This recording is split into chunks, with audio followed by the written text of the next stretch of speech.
Dabi burns hotter than ever before, Dr. Garaki makes a surprise return, and the true origins of Dabi are revealed. And oh boy, does it get good. Let's talk about all of this and more as we dive right into the newest chapter of My Hero Academia.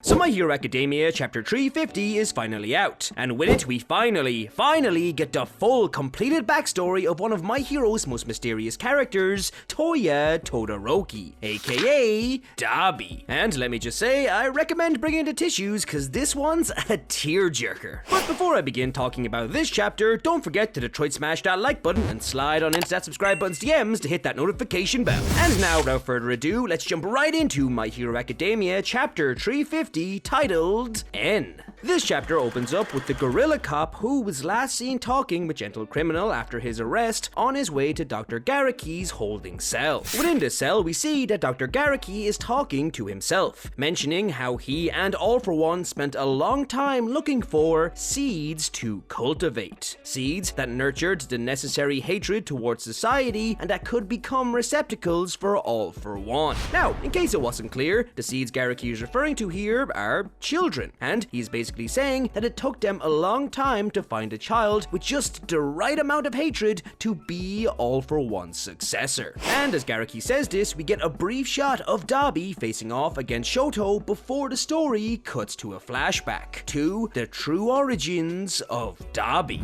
This flashback cuts back to the night of Toya's disappearance atop Mount Sekoto, where we see young Toya in the middle of being burned alive by his very own flames after being abandoned by Endeavor. Amidst these flames and practically charred, Toya begins to exclaim how he doesn't want to die, and that he still needs to show his dad, Endeavor, what he is capable of. But before Toya can even properly begin to move, his body begins to melt away under the intense heat he is creating, and as his jaw falls off, he passes out and is left for dead atop the burning mountain. However, it would seem in an ironic twist of fate, Toya's prayers were answered in the worst way possible, as seemingly out of nowhere, a man in a suit and hat who appears to be All For One emerges from the flames and makes his way over to the burnt remains of Toya. Before we can see what exactly the King of Villainy does, however, the story cuts to a fully healed, with the exception of a few scars, and older looking Toya waking up in a bed in a mysterious facility decorated with various childish decorations. Several other nearby children notice Toya's awakening and they gleefully cheer that the sleeper has finally awoken after 3 years. That's right, after seemingly being saved by All For One, Toya was in a coma-like state for 3 years as they healed his body.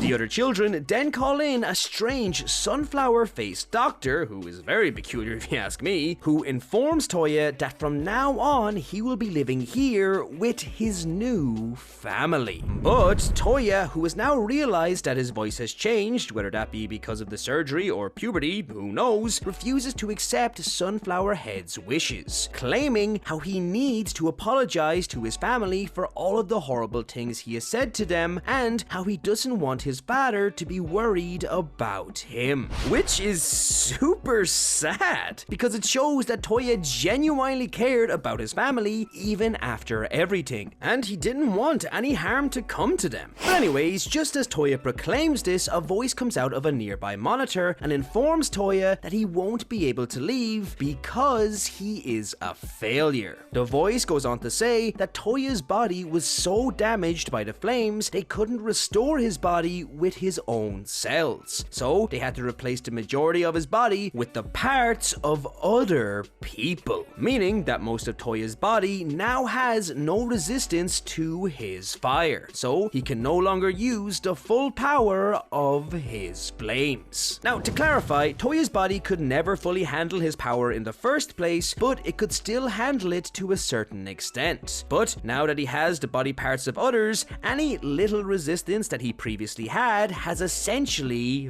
vanished. This kid cannot catch a break. In hearing the voice tell him that he is a failure, Toya remembers how Endeavor essentially told him the same thing when he learned he couldn't fully handle his fire, and he begins to break down and fall into despair. However, the voice also says that not all hope is lost, and that if Toya stays with his new family, they might be able to revert his body to its former state. But Toya doesn't have any of it, and he lashes out at the voice, telling it to shut up, as he says that he doesn't want anyone to teach him anything. The story then cuts back to Garaki in the present time, where he tells the gorilla police officer that Toya was already too far gone. Not even an all-controlling man like All For One could undo the mental impact and damage Endeavor had caused on the boy's head. So Endeavor had inflicted so much mental damage to Toya that not even the king of villainy could manipulate him. Damn!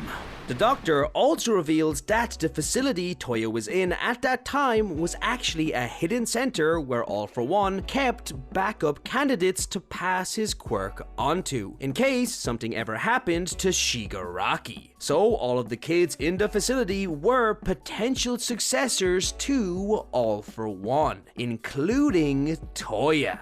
Man, imagine Toya inherited All For One instead of Shigaraki. The Todorokis would really be the main characters then. However, shortly after he awoke, Toya actually burned down the entire facility and ran away, which, in hearing this, initially confuses the gorilla cop, as he thought Toya's transformation into Dabi was all a part of All For One's plan. But Garaki clarifies that no, it wasn't, and in fact, he has no idea how Dabi is alive today, because in the state they left him in, he shouldn't have been able to last even a month out in the real world. Garaki also goes on to say that he was genuinely surprised when Girin brought Dabi to the League, and when Dabi went to get the High-End Nomu to fight Endeavor and the two were alone, Dabi commented on how he knows that it was Garaki who saved him from death. And at the time, Garaki was happy that Dabi realized this, and he asked the flame villain how he survived for so long. But Dabi just ignored this question and instead, upon laying eyes on the High-End Nomu, announced that he finally understood what would have become of him if he had stayed in the hospital with the other children. He would have been turned into a Nomu.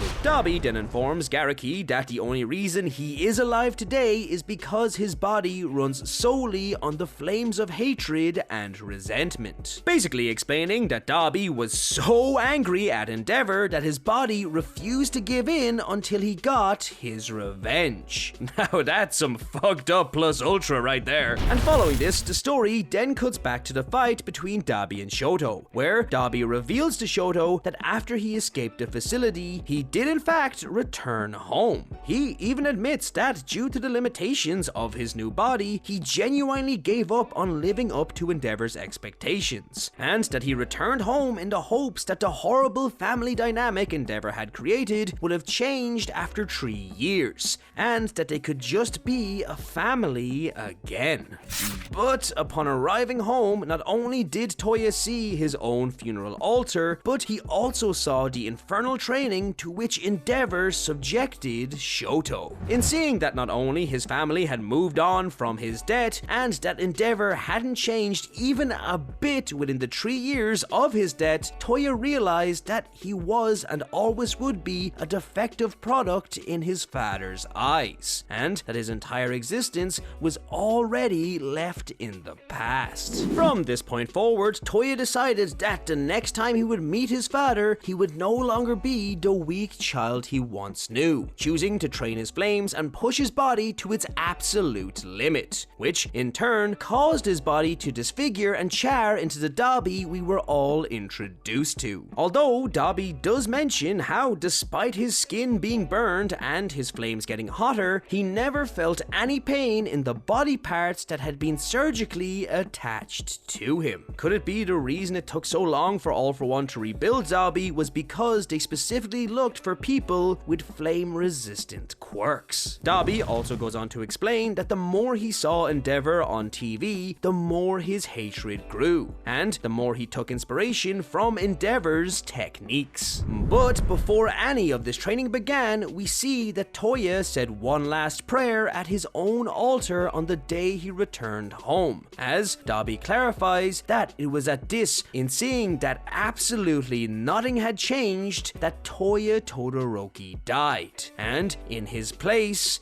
Dabi was born. It was his literal villain origin story. The story then briefly cuts back to Dr. Garaki, who proclaims that fire is an energy source that gives life to things and allows many others to function. However, Dabi's flames exist only to bring death, both for others and himself. And it's because of this that it is not compatible with All for One, because he's a person who longs to live forever. Which explains why All for One never stole Dabi's uber powerful quirk. And following this, we get this amazing shot of Dabi melting the top of the All Might statue as Garaki announces that Dabi possesses the deadly obsessive flames that have escaped even the reach of the King of Demons. And with this, chapter 350 comes to an end, as the Todoroki brothers prepare to use Flash Fire Fist at the same time, with Dabi proclaiming that he's going to destroy everything important to Endeavor as proof that he's still alive, and Shoto proclaiming that he refuses to let his stupid older brother do as he pleases. Overall, this was a pretty great chapter. Once again, keeping up with the Todorokis seems to be the highlight of the series. Learning that if the timeline had been shifted even the slightest, not only would it have been possible for Dabi to have been a Nomu, but he also could have returned home and lived happily with his family, was absolutely insane and not something I expected at all. It's also super interesting to note that Shoto revealing his father used to mistreat him as a kid way back when has remained such a prevalent and ever-growing plot point in the entire series. I mean, even now, 350 chapters in, we are seeing the ripples of Endeavor's actions and how, in all of his heroics, he remains one of the main reasons the world fell as horribly as it did. It's terrifically well written, if I do say so myself. But let me know what you think of this chapter. If you like this video, don't forget to leave a like and comment what you think is going to happen next. For more My Hero content, subscribe to the Lunchtime crew. Thank you so much for watching, and I'll see you in the next video. Plus Ultra.